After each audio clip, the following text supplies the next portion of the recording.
Carta aos Romanos. Romanos 1. Eu, Paulo, sou servo de Cristo Jesus e fui chamado para ser apóstolo, escolhido para anunciar o Evangelho de Deus. Esta boa nova já Deus a tinha prometido na Sagrada Escritura por meio dos seus profetas. Ela diz respeito ao seu Filho, nosso Senhor Jesus Cristo.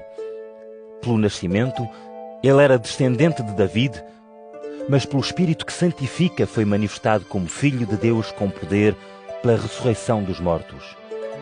Foi por meio dele que recebi o privilégio de ser apóstolo para levar as pessoas de todas as nações à obediência da fé por amor do seu nome.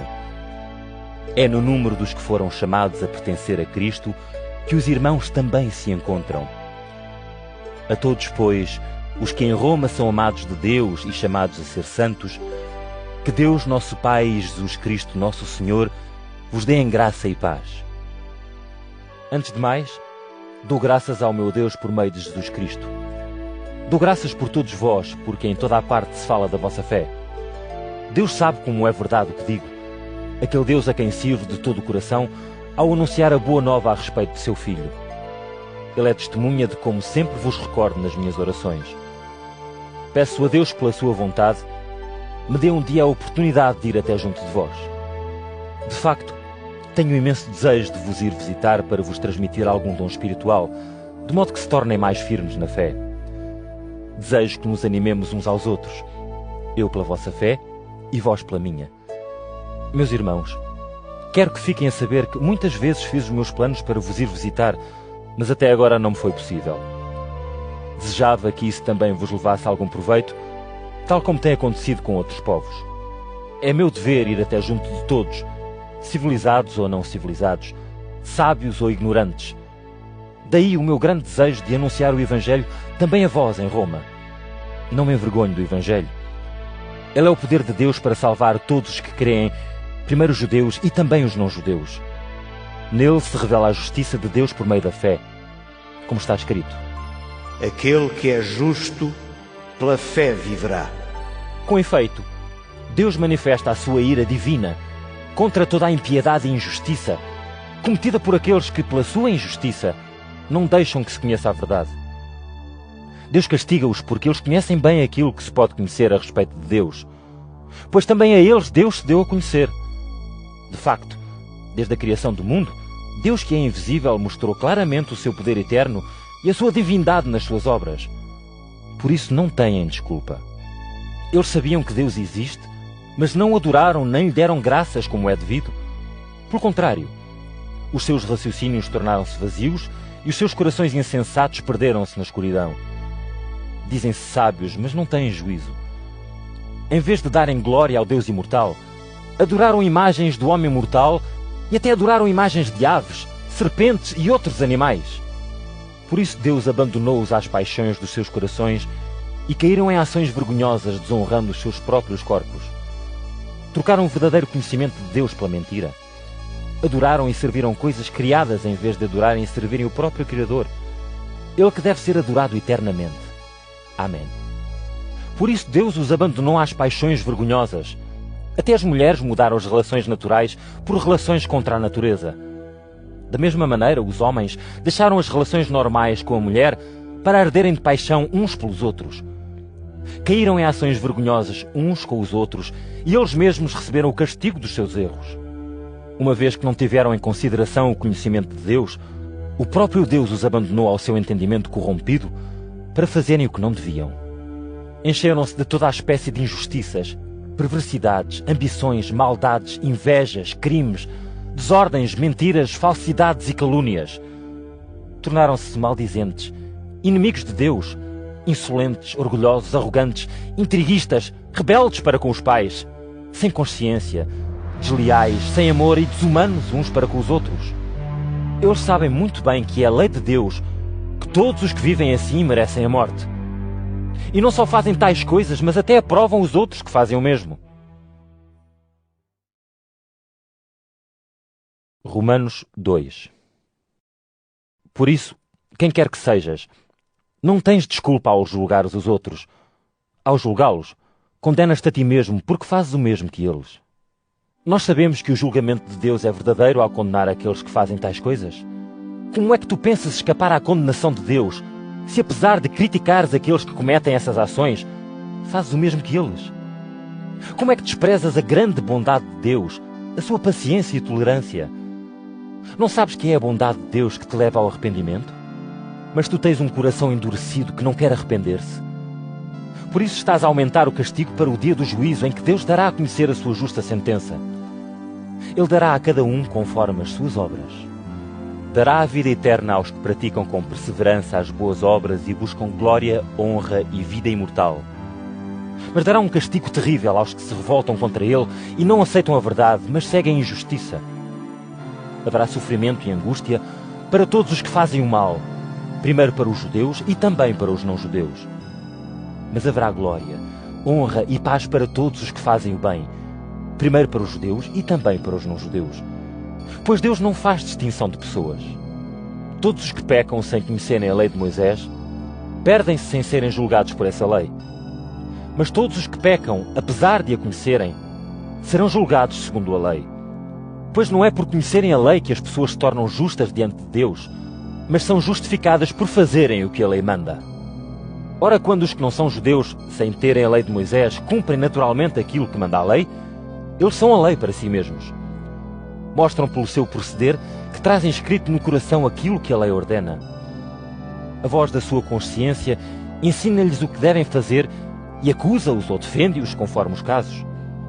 É isto que se há de ver, de acordo com o Evangelho que eu anuncio, no dia em que Deus julgará por meio de Jesus Cristo até os segredos de cada um. Tu declaras-te judeu, apoias-te na lei de Moisés e sentes-te orgulhoso por conheceres a Deus.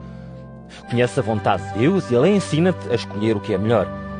Consideras-te como um guia de cegos, uma luz para os que andam nas trevas. Julgas-te um mestre de ignorantes e um educador de crianças, visto estares na posse do conhecimento e da verdade da lei.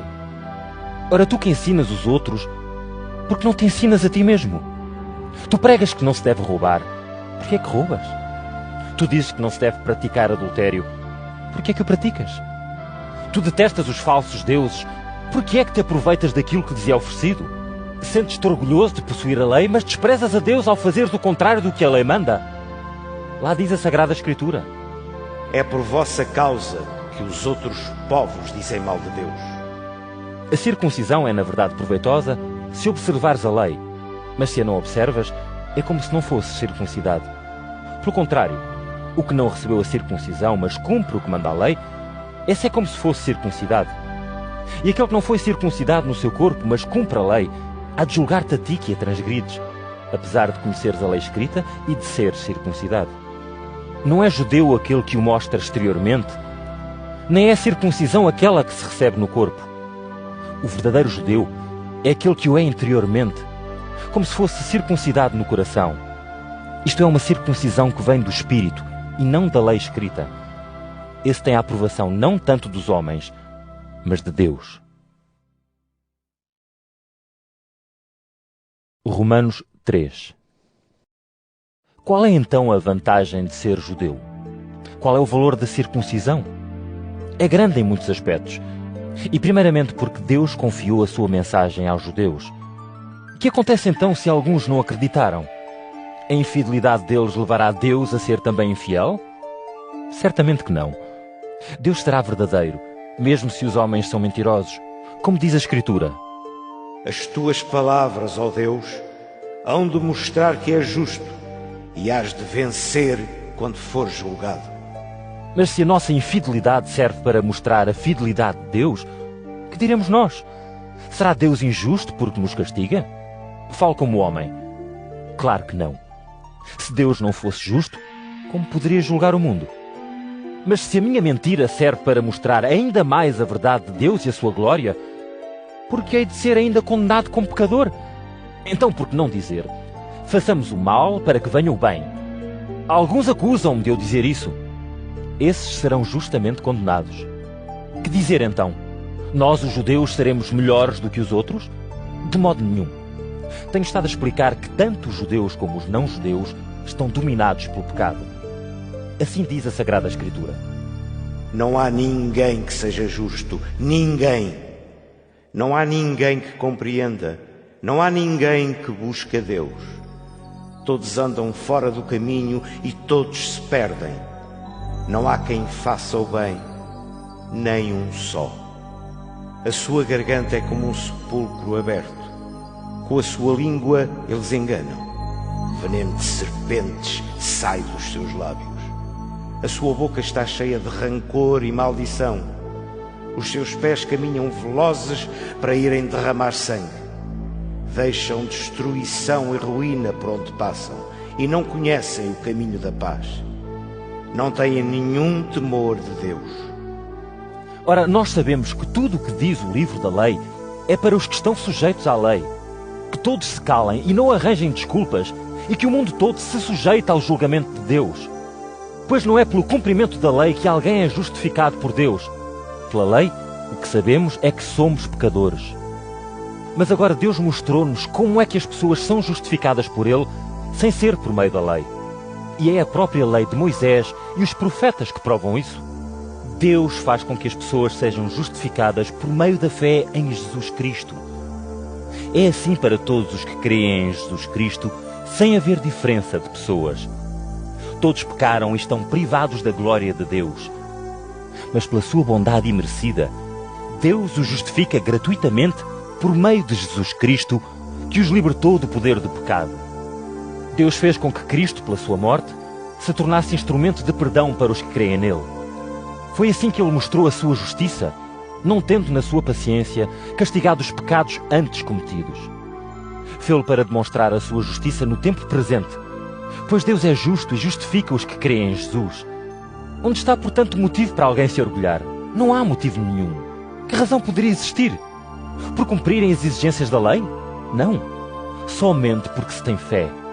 Nós consideramos que o homem é justificado pela fé e não pelo cumprimento das obras da lei. De outro modo, Deus seria apenas o Deus dos judeus? Não é Ele igualmente Deus dos outros povos? Claro que sim. Com efeito, há um só Deus que, por meio da fé, justifica tanto os judeus como os não-judeus. Quer isto dizer que, por causa da fé, nós negamos todo o valor à lei? De modo nenhum. Pelo contrário, reconhecemos à lei o seu verdadeiro valor. Romanos 4. Que diremos nós do nosso antepassado Abraão? Que se passou com ele? Se foi justificado por causa das obras que praticou, então poderia sentir orgulho nisso e não em Deus? Mas a Escritura diz a esse respeito: Abraão creu em Deus, e isso lhe foi creditado como justiça. Ora bem, aquele que trabalha recebe um salário, e isso não lhe é atribuído como uma oferta, mas como dívida. Contudo, se alguém crê em Deus, que aceita o pecador, Deus faz com que ele seja justificado por causa da sua fé e não por causa das obras. É assim que David fala da felicidade daqueles a quem Deus justifica, sem se referir às suas obras. Felizes aqueles a quem Deus perdoou as faltas, aqueles a quem perdoou os pecados. Sim, feliz aquele a quem o Senhor não toma em conta os seus pecados. Ora, esta felicidade será só para os judeus ou também para os não-judeus? Nós afirmamos que a fé de Abraão lhe foi creditada como justiça. Mas quando é que isso aconteceu? Foi depois da circuncisão ou foi antes? Claro que foi antes. Só depois é que recebeu o sinal da circuncisão como selo da justiça que ele já tinha pela fé antes de ser circuncidado. E assim Abraão é o pai espiritual de todos os que creem em Deus sem serem circuncidados, para que também eles sejam justificados. É igualmente pai dos que são circuncidados, isto é, daqueles que não só receberam a circuncisão, mas também seguem o exemplo de fé que o nosso pai Abraão mostrou antes de ser circuncidado. Deus prometeu a Abraão e aos seus descendentes que haviam de receber o mundo como herança. Essa promessa não foi por Abraão ter obedecido à lei, mas por ter sido justificado através da fé. Com efeito, se os que são da lei de Moisés fossem os herdeiros, a fé seria inútil e a promessa de Deus não teria valor. Pois a lei atrai o castigo e onde não há lei, não há transgressões. Portanto, é pela fé que vem essa herança. Deste modo, a promessa tem valor para todos os descendentes de Abraão, que têm fé como ele, e não só para os que são da lei de Moisés. Assim, Abraão é o pai espiritual de todos nós, tal como se diz na Sagrada Escritura. Eu fiz de ti o pai de muitas nações. Ele foi pai por designação de Deus em quem acreditou. O Deus que dá a vida aos mortos e faz existir as coisas que não existiam. Mesmo quando já não havia esperança, Abraão acreditou e assim tornou-se pai de muitas nações, conforme o que Deus tinha dito. Assim será a tua descendência. Abraão tinha quase 100 anos, mas a sua fé não enfraqueceu ao pensar no seu corpo já quase sem vida e ao saber que Sara não podia ter filhos.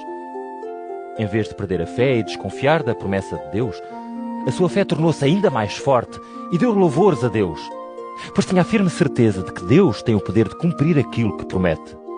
Por isso a sua fé foi-lhe creditada como justiça. Ora, as palavras "foi-lhe creditada" não foram escritas só para ele. Foram escritas também para nós, a quem a fé será tida em conta. A nós que acreditamos naquele que ressuscitou, Jesus Nosso Senhor, de entre os mortos.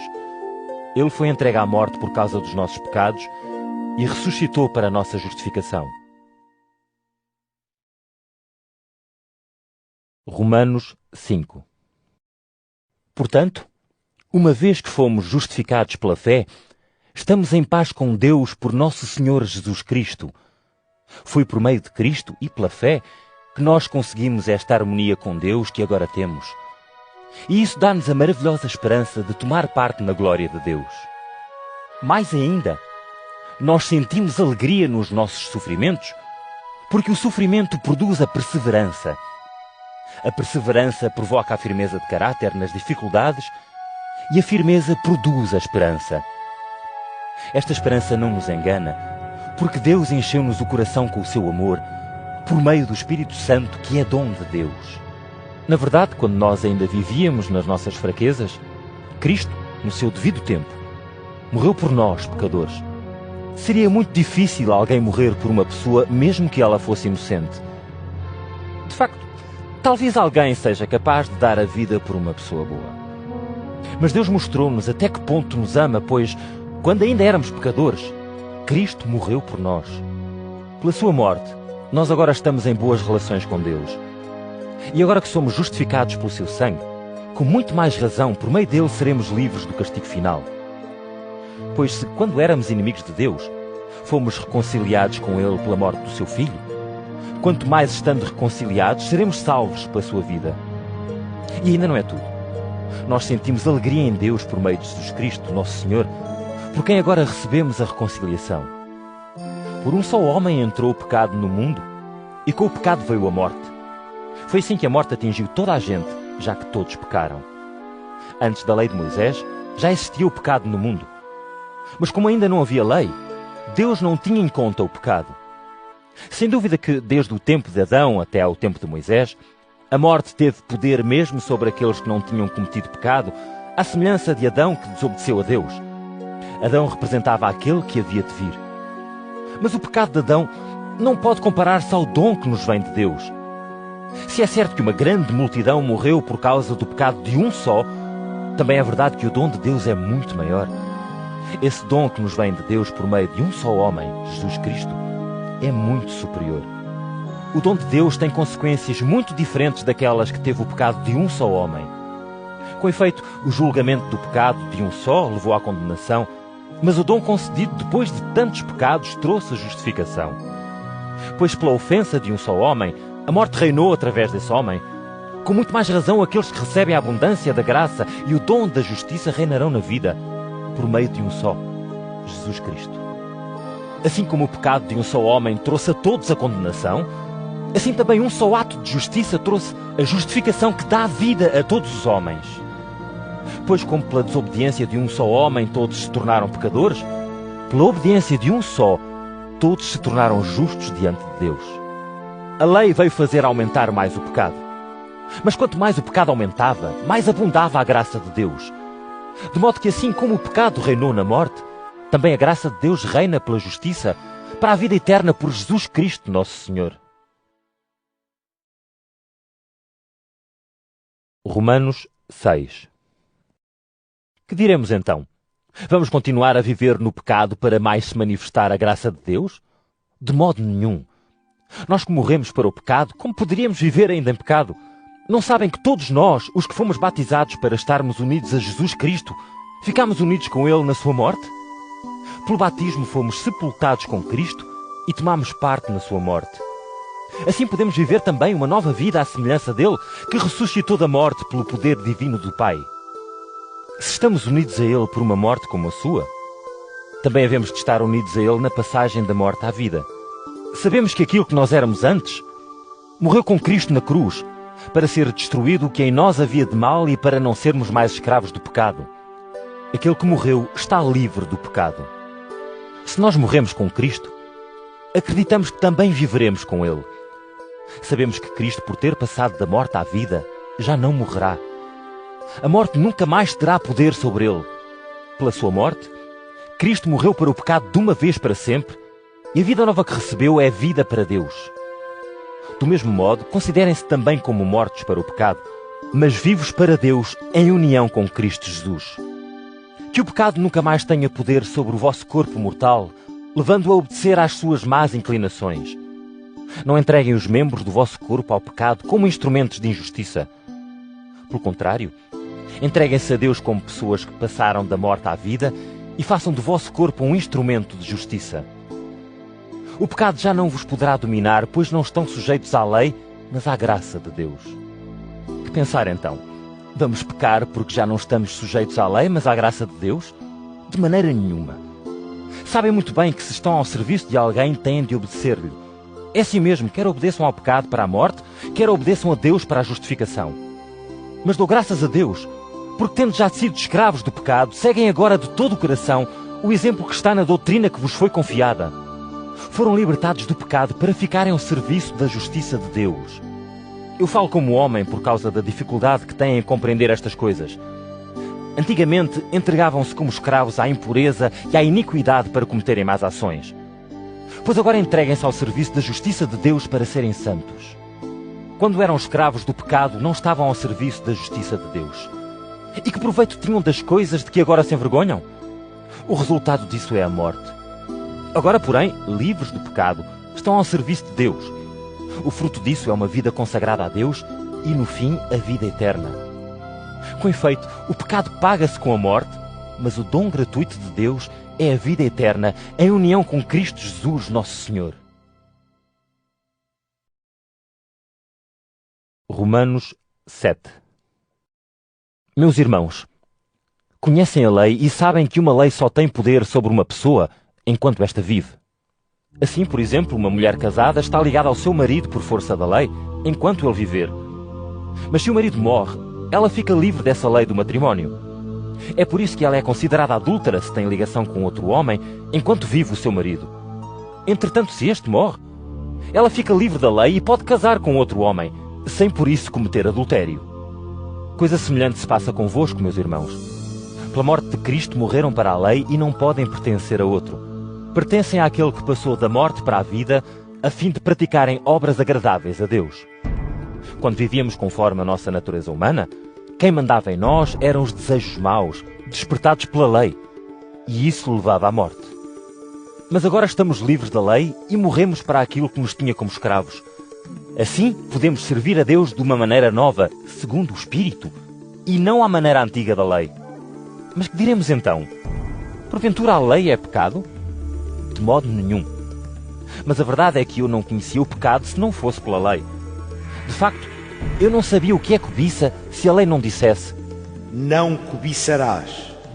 O pecado aproveitou a ocasião que lhe vinha de um mandamento para despertar em mim toda a espécie de maus desejos. Sem a lei, o pecado era coisa morta. Houve tempo em que eu mesmo vivia sem a lei. Mas quando veio o mandamento, o pecado redobrou de vida. Eu morri e assim o mandamento que deveria levar-me à vida levou-me à morte. Com efeito, o pecado que se aproveitou da ocasião que lhe vinha do mandamento enganou-me e deu-me a morte. De facto, a lei é santa e o mandamento é igualmente santo, justo e bom. Então aquilo que é bom foi morte para mim? De modo nenhum. Mas o pecado, mostrando bem que é pecado, provocou-me a morte servindo-se do bem. Desse modo, por meio do mandamento, o pecado tornou-se muito mais forte do que antes. Sabemos que a lei vem de Deus, mas eu sou um homem fraco, vendido como escravo ao pecado. Nem me compreendo, pois não faço aquilo que queria fazer e faço o mal que detesto. Ora, se eu faço aquilo que não quero, estou a provar que a lei é boa. Não sou eu que o faço, mas é o pecado que está em mim. Pois eu sei que o bem não habita em mim, quer dizer, na minha natureza. Embora tenha o desejo de praticar o bem, não sou capaz de o fazer. Não faço o bem que eu quero, mas faço o mal que não quero. Ora, se eu faço o que não quero, é porque não sou eu quem faz isso, mas o pecado que está em mim. Encontro, pois, em mim esta regra. Quando eu quero fazer o bem, faço, mas é o mal. Cá no meu íntimo, eu quero seguir a lei de Deus, mas vejo que no meu corpo há uma outra lei que está contra a lei do meu entendimento. É isso que me torna prisioneiro da lei do pecado que está no meu corpo. Que homem infeliz eu sou! Quem me libertará deste corpo que me leva à morte? Sejam dados louvores a Deus por meio de nosso Senhor Jesus Cristo, pois eu estou ao serviço da lei de Deus com o meu entendimento, embora sujeito à lei do pecado com a minha natureza humana. Romanos 8. Mas agora não há condenação para os que estão unidos a Jesus Cristo. Com efeito, a lei do Espírito que dá a vida pela união com Jesus Cristo libertou-me da lei do pecado e da morte. De facto, Deus fez aquilo que a lei de Moisés não podia fazer por causa da fraqueza humana. Deus condenou o pecado na natureza humana ao enviar o seu Filho, que veio com uma natureza semelhante à do homem pecador. Deste modo, condenou o pecado. Deus fez assim para que pudéssemos cumprir o que a lei manda, pois já não vivemos conforme as inclinações da natureza humana, mas de acordo com o Espírito. Os que vivem conforme as inclinações da natureza humana deixam-se arrastar por elas, mas aqueles que vivem de acordo com o Espírito preocupam-se com aquilo que o Espírito quer. De facto, as inclinações da natureza humana levam à morte, mas aquilo que é do Espírito leva à vida e à paz. Os nossos instintos são inimigos de Deus, pois não obedecem à sua lei, nem o podem fazer. Os que estão sujeitos a esses instintos são incapazes de agradar a Deus. Ora, vocês já não estão sujeitos a esses instintos, mas ao Espírito, se de facto possuem o Espírito de Deus. Se alguém não tem o Espírito de Cristo, não é de Cristo. Se Cristo está em vós, embora o vosso corpo esteja morto por causa do pecado, o Espírito dá-lhe vida por causa da justificação. Realmente, se têm o Espírito daquele que fez passar Jesus da morte para a vida, ele que o ressuscitou, também fará viver os vossos corpos mortais pelo seu Espírito que habita em vós. Portanto, meus irmãos, nós não devemos viver segundo as inclinações da natureza humana. Se viverem conforme tais inclinações, estão a caminhar para a morte. Mas se pelo Espírito fizerem morrer as ações pecaminosas, então viverão. Todos os que são guiados pelo Espírito são filhos de Deus.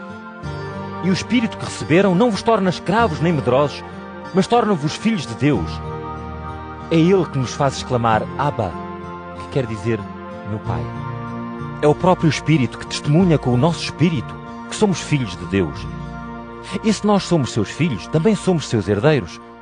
Somos herdeiros de Deus juntamente com Cristo. Se sofremos com Ele, também tomaremos parte na sua glória. Julgo que os nossos sofrimentos de agora não têm comparação com a glória que depois havemos de ter. O mundo todo espera e deseja com ânsia essa manifestação dos filhos de Deus. Na verdade, o mundo ficou sujeito ao fracasso, não por sua vontade, mas porque era esse o plano de Deus. Entretanto, Deus manteve-o sempre nesta esperança. Um dia, o mundo será libertado da escravidão e da destruição para tomar parte na gloriosa liberdade dos filhos de Deus. Bem sabemos que até agora o mundo todo geme e sofre como se fossem dores de parto. Não é só o universo, mas também nós que já começámos a receber os dons do Espírito. Nós sofremos e esperamos a hora de sermos adotados como filhos de Deus, a hora da nossa total libertação. De facto, nós já fomos salvos, mas é na esperança. Quando se vê aquilo que se espera, então já não é esperança. Pois como é que alguém espera aquilo que já está a ver? Mas se nós esperamos aquilo que ainda não vemos, esperamo-lo com paciência. Da mesma maneira, também o Espírito nos ajuda a nós que somos fracos. Com efeito, nós não sabemos orar como convém, mas o próprio Espírito pede a Deus por nós com gemidos indescritíveis. E Deus, que vê mesmo dentro dos próprios corações, conhece o que o Espírito deseja, porque este pede conforme os desejos de Deus em favor dos que lhe pertencem. Nós sabemos que tudo contribui para o bem daqueles que amam a Deus, dos que são chamados segundo o seu plano. Pois aqueles que Deus de antemão conheceu também os predestinou para serem semelhantes ao seu Filho. Desse modo, o Filho é o primeiro entre muitos irmãos. Deus chamou aqueles que predestinou. Aos que chamou também justificou, e aos que justificou também glorificou. Que mais diremos sobre isto? Se Deus está por nós, quem poderá estar contra nós? Ele que não nos recusou o seu próprio Filho, mas o ofereceu por todos nós, não nos concederá com ele todos os dons? Quem poderá acusar aqueles que Deus escolheu, se Deus os declara inocentes? Quem é que os pode condenar? Será porventura Cristo Jesus que morreu e mais, que ressuscitou e está à direita de Deus, o qual também intercede por nós? Quem nos poderá separar do amor de Cristo? O sofrimento, as dificuldades, a perseguição, a fome, a pobreza, os perigos, a morte? Como diz a Sagrada Escritura: por causa de ti estamos expostos à morte todos os dias. Tratam-nos como ovelhas para o matadouro. Mas em tudo isto, nós saímos mais que vencedores por meio daquele que nos amou. Com efeito, eu tenho a certeza de que não há nada que nos possa separar do amor de Deus. Nem a morte, nem a vida, nem os anjos, nem outras forças ou poderes espirituais, nem o presente, nem o futuro, nem as forças do alto, nem as do abismo. Não há nada, nem ninguém, que nos possa separar do amor que Deus nos deu a conhecer por nosso Senhor Jesus Cristo. Romanos 9. Em nome de Cristo digo a verdade e não minto. A minha consciência, com o auxílio do Espírito Santo, dá-me a certeza do que afirmo. Sinto grande tristeza e um pesar contínuo no meu coração por causa dos meus irmãos, os da minha raça. Eu até desejaria ser amaldiçoado por Deus e separado de Cristo, se isso servisse para bem deles. Eles são os descendentes de Israel. Deus tomou-os como seus filhos e favoreceu-os com a sua presença gloriosa. Fez alianças com eles e deu-lhes a lei, o culto sagrado e as promessas. Eles são os descendentes dos patriarcas. E Cristo, como homem, pertence a essa mesma raça. Ele que está acima de todas as coisas, Deus bendito para sempre. Amém. Não quer dizer que a promessa de Deus tenha falhado. Com efeito, nem todos os descendentes de Israel são o povo de Israel. Nem todos os descendentes de Abraão são seus verdadeiros filhos, pois Deus tinha dito: é de Isaque que surgirá a tua descendência. Quer isto dizer que não são filhos de Deus os que nascem segundo a natureza. Apenas os que nascem conforme a promessa de Deus é que são considerados como seus verdadeiros filhos. Ora, as palavras da promessa de Deus eram estas: daqui por 1 ano voltarei, e Sara terá um filho. E isto não aconteceu só com ela, mas também com Rebeca, que teve 2 filhos gêmeos do nosso antepassado Isaque. Mesmo antes dos filhos terem nascido e terem feito alguma coisa de bem ou de mal, e para que prevalecesse o plano de Deus que opera por livre escolha e não depende das obras, mas daquele que faz o chamamento, foi-lhe dito a ela: o maior servirá ao menor. Como está escrito: eu amei Jacó e odiei a Esaú. Vamos concluir então que Deus é injusto? De modo nenhum. Ele mesmo disse a Moisés: serei misericordioso para quem eu entender, e terei compaixão de quem eu quiser. Por isso não depende do que as pessoas queiram, nem dos seus esforços, mas depende da misericórdia de Deus. Assim fala Deus na Sagrada Escritura ao rei do Egito: eu é que te fiz rei para mostrar em ti o meu poder e para me dar a conhecer em toda a terra. Por conseguinte, Deus tem compaixão de quem quer e faz endurecer o coração de quem ele entende. Poderão dizer-me: se é assim, como é que Deus pode encontrar faltas nos homens? Pois quem pode resistir à sua vontade? Quem és tu, ó homem, para discutir com Deus? Porventura o vaso de barro perguntará a quem o fez: por que é que me fizeste assim? Pois o homem que trabalha com o barro tem o direito de fazer dele o que quiser. Pode fazer louça de luxo e outra para uso vulgar. Que temos nós então a dizer, se Deus quer mostrar a sua ira e dar a conhecer o seu poder? Ele já mostrou muita paciência para com aqueles que mereciam os castigos divinos e deviam ser destruídos. Quis igualmente mostrar a riqueza da sua glória e da sua misericórdia para conosco, humildes vasos que de antemão preparou para a glória. Nós somos os que Ele chamou, e não somente de entre os judeus, mas também de outros povos. É o que está escrito no livro de Oseias. Chamarei meu povo àqueles que não são, e minha nação escolhida àquela que o não é. E no lugar onde lhes tinha dito, vocês não são o meu povo, aí mesmo serão chamados filhos do Deus vivo. Também Isaías diz a respeito de Israel: Ainda que os descendentes de Israel sejam tantos como as areias do mar, só um resto deles será salvo, pois o Senhor cumprirá a sua palavra sobre a terra, de maneira rápida e completa.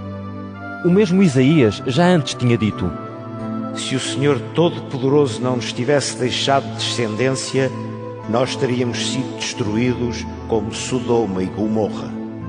O que queremos dizer com isto? Queremos dizer que aqueles que não são judeus nem procuravam a justiça de Deus foram justificados por Ele por meio da fé. Ao contrário, os judeus que procuravam seguir uma lei de justiça não a conseguiram atingir. E porquê? Porque não foi por meio da fé, mas pelas obras que procuraram obtê-la.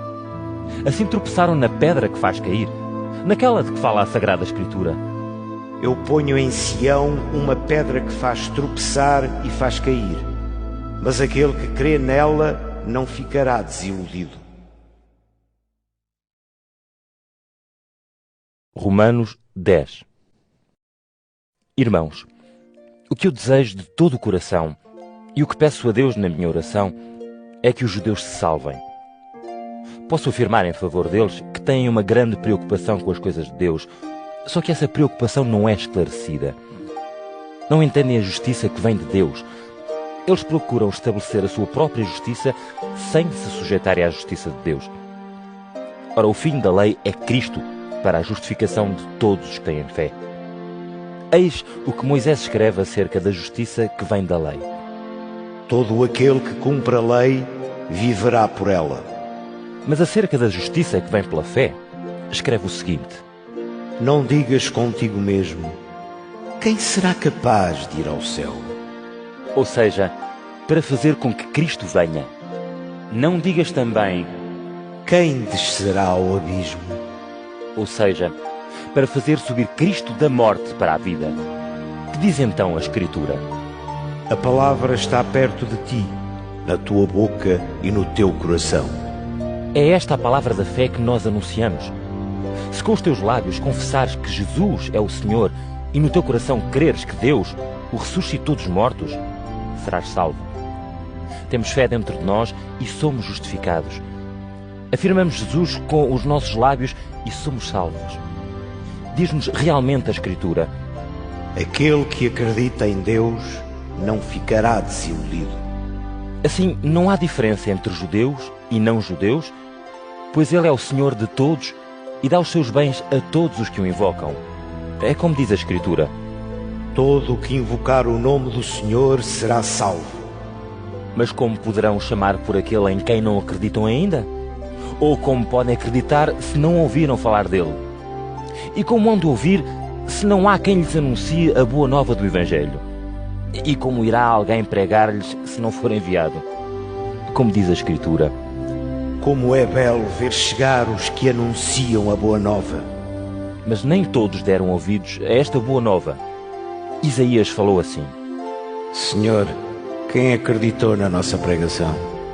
Assim, a fé vem daquilo que se ouve, e o que se ouve é o anúncio da palavra de Cristo. E eu pergunto: então não ouviram falar? Claro que ouviram. A própria Escritura diz: A sua voz ouviu-se em toda a terra, as suas palavras chegaram até ao fim do mundo.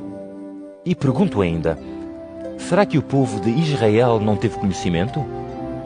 A isto Moisés responde assim: Hei de fazer com que tenham inveja de uma nação que nem é nação, e que tenham ciúmes de um povo ignorante.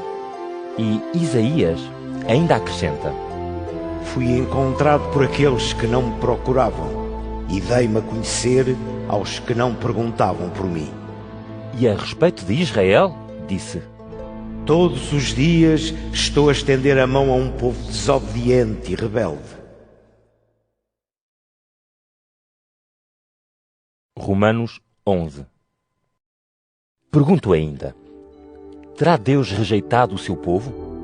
De modo nenhum. Também eu sou israelita, descendente de Abraão e da tribo de Benjamim. Deus não rejeitou o seu povo que tinha escolhido desde o princípio. Não conhecem aquela passagem da Sagrada Escritura em que Elias faz queixa a Deus contra Israel? Diz assim: Senhor, mataram os teus profetas e deitaram abaixo os teus altares. Fiquei só e também me querem matar. Mas qual foi a resposta de Deus? Foi esta: Fiquei com 7.000 homens que não adoraram o falso Deus, Baal. Pois do mesmo modo, também no nosso tempo permanece o pequeno resto daqueles que Deus escolheu pela sua graça. Escolheu-os pela sua graça e não por causa das suas obras. Se assim não fosse, a graça de Deus não seria verdadeira graça. Que pensar então? Aquilo que os israelitas procuravam não conseguiram, mas foi conseguido por aquele pequeno resto que Deus escolheu. Os restantes ficaram endurecidos. Como diz a Escritura: Deus tornou-os insensíveis, deu-lhes olhos que não veem e ouvidos que não ouvem, até ao dia de hoje. E David diz também: Que os seus banquetes lhes sirvam de armadilhas e prisões, para caírem e serem castigados. Que os seus olhos fiquem sem luz para não verem, e que as suas costas fiquem curvadas para sempre. Pergunto mais: quando os judeus tropeçaram, terão caído para sempre? Claro que não. A sua queda foi ocasião de salvação para os não-judeus, de modo que os judeus ficassem com ciúmes dos outros. Deste modo, se o pecado dos judeus foi para proveito do mundo e a sua perda serviu para a riqueza dos outros povos, quanto maior não será a bênção de Deus quando os judeus se converterem. Falo agora aos que não são judeus. Eu sou apóstolo para os pagãos e sinto muita honra no meu trabalho. Assim, talvez alguns do meu próprio povo sintam ciúmes de vós e se salvem. Quando eles foram rejeitados, o mundo ficou em paz com Deus. O que acontecerá quando eles de novo forem aceites? Será a vida para os que estavam mortos. Com efeito, se um pedaço de pão é oferecido a Deus, também lhe fica consagrado o resto do pão. E se a raiz de uma árvore pertence a Deus, também lhe pertencem os ramos. Alguns dos ramos foram cortados, mas tu, não sendo judeu, eras como oliveira bravia e foste enxertado nesses ramos. Assim ficaste ligado à raiz e a receber seiva da oliveira de boa qualidade. Não te julgues superior aos ramos cortados. Aliás, como é que poderias julgar-te superior? Não és tu que sustentas a raiz, mas a raiz que te sustenta a ti. Vais dizer-me que esses ramos foram cortados para lá seres enxertado. É verdade. Eles foram cortados por não terem fé, ao passo que tu agora estás nesse lugar porque tens fé. Mas não te sintas orgulhoso por causa disso. Pelo contrário, tem cuidado. Pois se Deus não desculpou os judeus, que eram ramos naturais, também te não desculpará a ti. Repara como Deus é bondoso e também severo. É severo para com aqueles que caíram e é bom para contigo, mas tens de viver de acordo com a sua bondade. De outro modo, também tu serás cortado. Entretanto, também os judeus serão de novo enxertados se deixarem de ser incrédulos. Deus tem poder para os enxertar novamente. Tu não és judeu, mas és como o ramo cortado de uma oliveira bravia. E, contra o que seria natural, foste enxertado na oliveira boa. Ora, é muito mais fácil enxertar novamente os ramos naturais da boa oliveira na sua própria árvore. Irmãos, quero que conheçam o misterioso plano de Deus para não se julgarem tão sábios. E o plano é este. Parte das pessoas do povo escolhido tornou-se incapaz de compreender até que se cumpra o tempo de os outros povos entrarem no plano da salvação. E assim, todo o povo de Israel será salvo, conforme diz a Sagrada Escritura. De Sião virá o libertador que afastará a maldade dos descendentes de Jacó. É esta a aliança que farei com eles, quando lhes tiver tirado os seus pecados. No que respeita ao Evangelho, os judeus são inimigos de Deus por vossa causa. Mas relativamente à eleição, eles são amados em atenção aos seus antepassados, pois os dons de Deus e o seu chamamento são irrevogáveis. Assim como noutro tempo, vocês desobedeceram a Deus e agora receberam a misericórdia em resultado da desobediência deles, assim também agora eles desobedeceram para poderem de igual modo alcançar misericórdia em resultado da misericórdia de Deus para convosco. Com efeito, Deus sujeitou todos à desobediência para a todos mostrar a sua misericórdia. Como é imensa a riqueza de Deus e a sua sabedoria e ciência! Quem poderá explicar os seus planos e compreender os seus caminhos? Bem diz a Escritura: quem é que conheceu os pensamentos do Senhor? Ou quem lhe serviu de conselheiro? Quem antes deu algo a Deus para que isso lhe seja retribuído? É que tudo veio de Deus e tudo existe por Ele e para Ele. A Deus seja dado louvor para todo sempre. Amém. Romanos 12. Irmãos, peço-vos pelo amor de Deus que se ofereçam a Ele como ofertas vivas, santas e agradáveis. É este o verdadeiro culto que lhe devem prestar.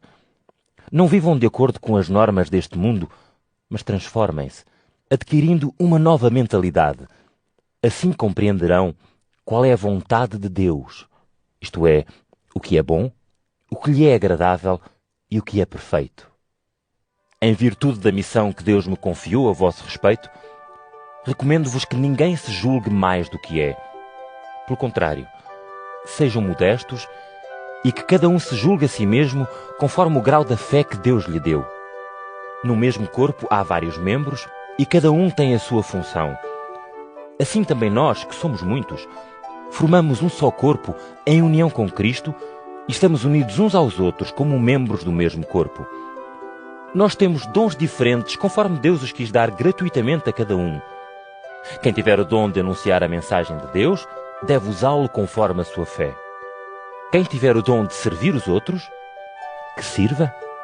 Quem tiver o dom de ensinar, que ensine. Quem tiver o dom de encorajar os outros, que os encoraje. O que reparte o que tem com os outros, reparta-o generosamente. O que preside, faça-o com dedicação.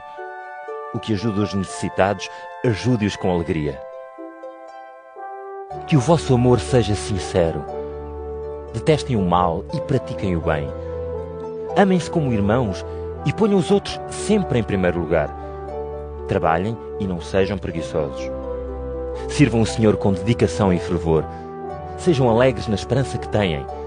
Tenham coragem nos sofrimentos e nunca deixem a oração. Repartam com os crentes necessitados e recebam bem os que procuram hospitalidade. Peçam a Deus que abençoe aqueles que vos tratam mal. Peçam para eles bênçãos e não maldições.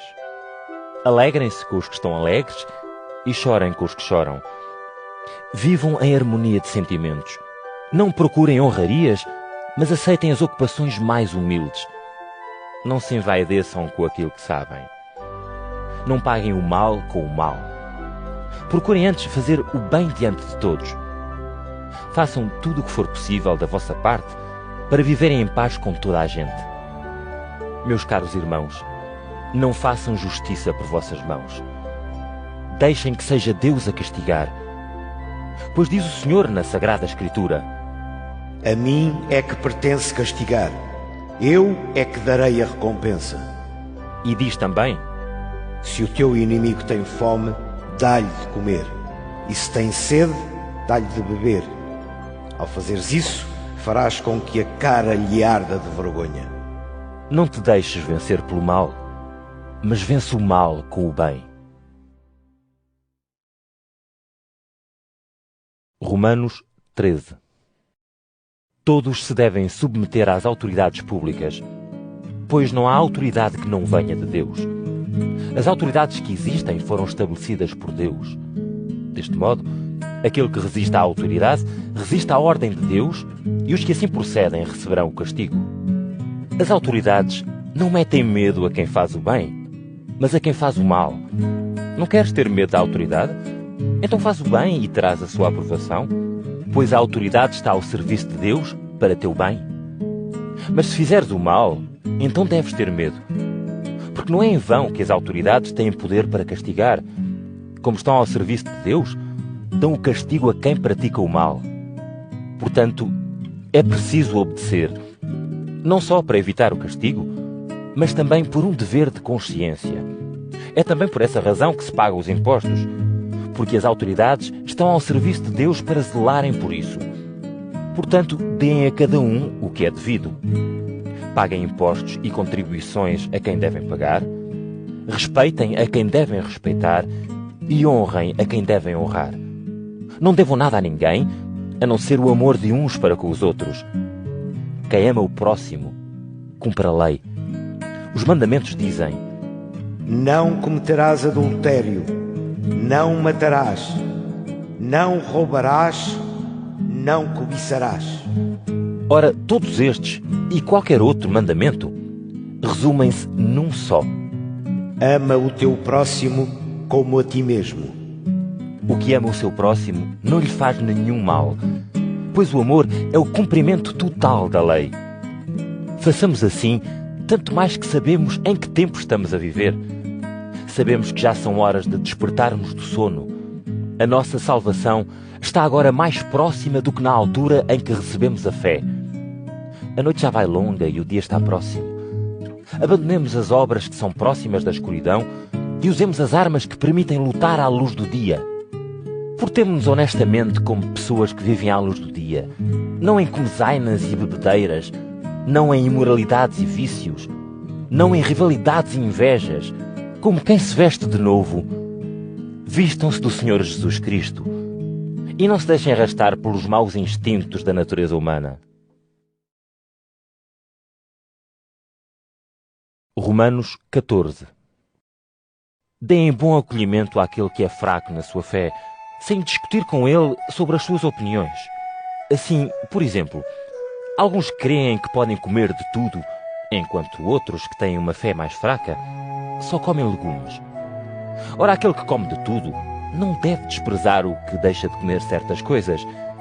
E aquele que não come alguns alimentos não deve criticar o que come de tudo, pois também este é aceito por Deus. Quem és tu para julgares alguém que está ao serviço de outra pessoa? É o seu Senhor que decide se ele vai vencer ou falhar, mas há de vencer, porque o Senhor tem poder para isso. Ou ainda, algumas pessoas pensam que certos dias são mais importantes do que outros, ao passo que outras pessoas consideram todos os dias iguais. Ora, cada qual deve proceder conforme a sua convicção. Quem dá mais importância a certos dias faz isso para honrar o Senhor. Quem come de tudo faz isso em honra do Senhor, pois dá graças a Deus. E quem não come também faz isso em honra do Senhor e agradece-lhe igualmente. Nenhum de nós vive para si mesmo, nem morre para si mesmo. Se vivemos, é para o Senhor que vivemos. E se morremos, é para o Senhor que morremos, pois tanto na vida como na morte pertencemos ao Senhor. Com efeito, Cristo morreu e voltou a viver para ser o Senhor dos mortos e dos vivos. Sendo assim, por que julgas tu o teu irmão ou por que o desprezas? Temos todos de nos apresentar diante de Deus para sermos julgados por Ele. Assim diz o Senhor na Escritura: eu vos garanto que todos hão de dobrar os joelhos diante de mim, e todos reconhecerão publicamente que eu sou Deus.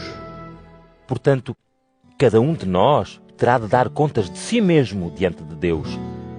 Por isso, deixemos de nos criticar uns aos outros. Tomem antes a decisão de não fazer nada que leve os outros a tropeçar ou a cair no pecado. Como crente no Senhor Jesus, eu sei e estou convencido de que não há nada que seja impuro em si mesmo. Mas se alguém pensa que uma coisa é impura, torna-se de facto impura para ele. Ora, se tu causas perturbação ao teu irmão por causa daquilo que comes, já não estás a proceder com amor. Com o teu alimento não sejas causa de perdição para alguém por quem Cristo morreu. Que ninguém seja levado a ofender a Deus por causa de uma coisa que tenha por boa. Com efeito, o reino de Deus não é questão de comida e bebida, mas é questão de justiça, paz e alegria no Espírito Santo. Aquele que serve a Cristo dessa maneira agrada a Deus e tem a aprovação dos homens. Procuremos, portanto, aquelas coisas que dão a paz e que nos ajudam a fortalecer uns aos outros na fé. Não destruas a obra de Deus por causa da comida. Pode-se comer de tudo, mas é mau comer qualquer coisa que leve os outros a pecar. É melhor não comer carne, nem beber vinho, nem fazer nada que leve o irmão na fé a cair no pecado. O que tu achas pessoalmente deve ficar entre ti e Deus. Feliz aquele que não tem de se condenar a si mesmo pelo que escolhe. Mas se alguém tem dúvidas a respeito daquilo que come, por não saber se Deus aprova isso, esse tem culpas ao comer, porque não está a agir segundo a fé. E tudo o que se faz em desacordo com a fé é pecado. Romanos 15. Nós que somos fortes na fé, devemos suportar as fraquezas dos que não são como nós, sem procurarmos o que nos é agradável. Cada um de nós deve agradar ao seu próximo naquilo que for bom para o fortalecer na fé. Pois também Cristo não procurou o que lhe era agradável. Pelo contrário, aconteceu com ele o que diz a Escritura. Os insultos daqueles que te insultavam caíram sobre mim. E tudo o que está na Sagrada Escritura foi escrito para o nosso ensinamento, a fim de termos esperança por meio da paciência e da coragem que nos vem da mesma Escritura. Que Deus, de quem vem a paciência e a coragem, vos dê harmonia de sentimentos uns para com os outros, seguindo o exemplo de Jesus Cristo.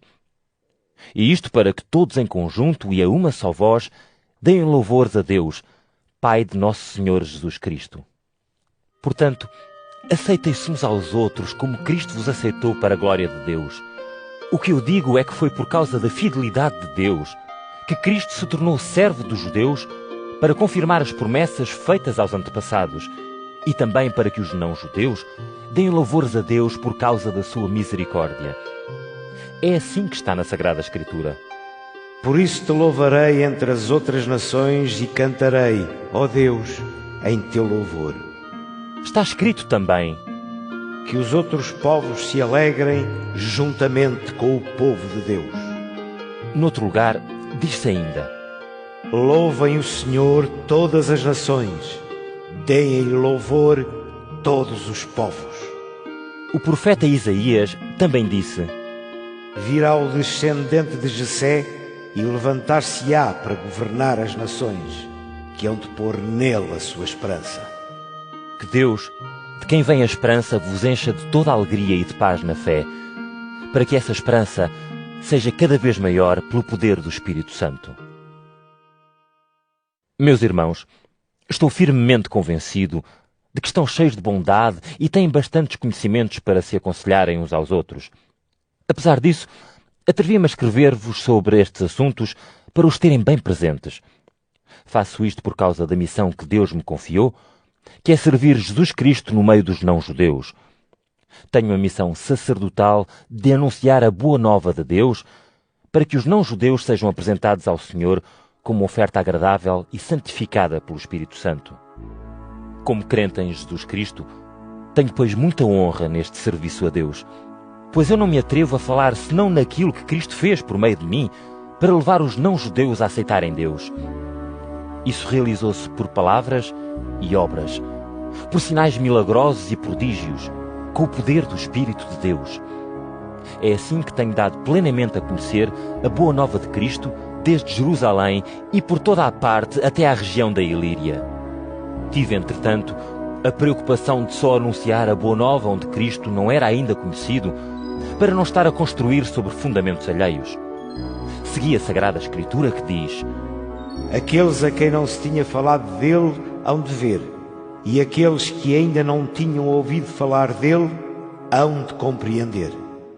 Por isso tenho sido impedido muitas vezes de ir aí visitar-vos, mas agora que terminei o meu trabalho nestas regiões, espero ir ter convosco, como desde há muito desejava. Irei visitar-vos quando for a Espanha. Conto ir ver-vos nessa altura e ter o prazer de estar convosco.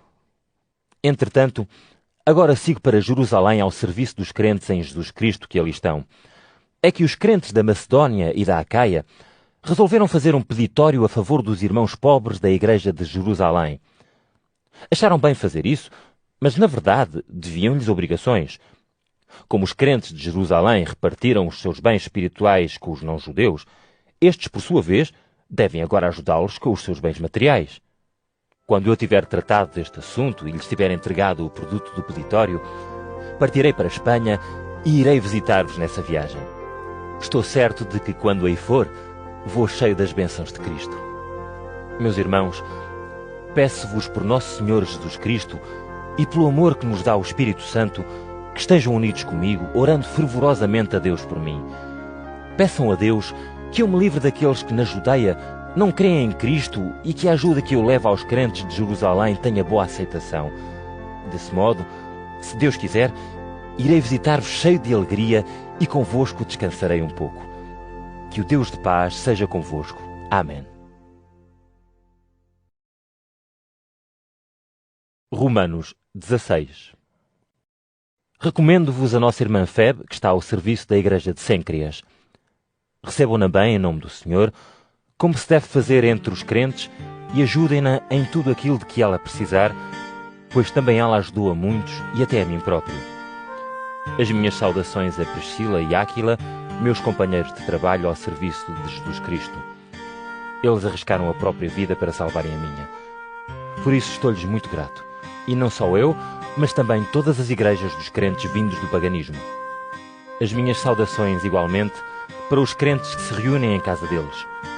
Saudades para o meu amigo Epéneto, que foi o primeiro na província da Ásia a ter fé em Cristo.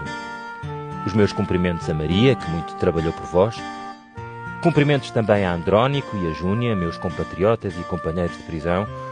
Eles são bem conhecidos entre os apóstolos e tornaram-se fiéis de Cristo ainda antes de mim. Cumprimentos a Ampliato, caríssimo amigo no Senhor, a Urbano, nosso companheiro de trabalho ao serviço de Cristo, e ao meu amigo Estáquio. Saudações a Apeles, bem dedicado a Cristo, e igualmente aos da família de Aristóbulo. Vão também as minhas saudações para Herodião, meu compatriota, e para os da família de Narciso, que creem no Senhor. Saudações a Trifena e a Trifosa, que se esforçam no trabalho do Senhor, e igualmente à minha querida amiga Pérsida, que muito trabalhou também. Saudades a Rufo, que se tem distinguido no serviço do Senhor, e igualmente à sua mãe, que foi uma verdadeira mãe para mim. Mando igualmente cumprimentos para Assíncrito, Flegonte, Hermes, Pátrobas, Hermas e a todos os outros que estão com eles. Cumprimentos também para Filólogo e Júlia, Nereu e sua irmã, e Olimpas, e a todos os crentes que estão com eles. Cumprimentem-se uns aos outros com um beijo de irmãos. Todas as igrejas de Cristo vos mandam saudações. Recomendo-vos, meus irmãos, que tenham cautela com aqueles que provocam divisões e levantam dúvidas contra os ensinamentos que receberam. Afastem-se deles, pois essas pessoas não estão ao serviço de Cristo Nosso Senhor, mas ao serviço do seu próprio estômago. Com as suas palavras belas e manhosas, enganam a gente simples. A vossa fidelidade a Cristo é conhecida em toda a parte, o que me dá muita alegria. Mas quero que sejam sábios para seguirem o bem e simples para evitarem o mal. O Deus da paz esmagará Satanás em breve debaixo dos vossos pés. Que Nosso Senhor Jesus Cristo vos abençoe. Mandam-vos saudações Timóteo, meu companheiro de trabalho, assim como os meus compatriotas Lúcio, Jasão e Sosípatro. Eu, Tércio, que estou a escrever esta carta, também envio as minhas saudações em Cristo. Saúdo-vos igualmente Gaio. Estou hospedado em casa dele e é aqui que se reúne toda a igreja. Saudações também de Erasto, que é o tesoureiro da cidade, e ainda do irmão Quarto. Que Nosso Senhor Jesus Cristo vos abençoe a todos. Amém. É Deus que vos pode tornar mais firmes na fé. De acordo com a boa nova que eu anunciei e com a mensagem de Jesus Cristo, segundo o que nos foi dado conhecer do plano divino da salvação. Esse plano escondido desde sempre foi agora manifestado por meio dos livros dos profetas, conforme o mandamento do Deus eterno. E foi dado a conhecer a todas as nações para as levar à obediência da fé. Glória seja dada para sempre a Deus Todo-Poderoso, único e sábio, por meio de Jesus Cristo. Amém.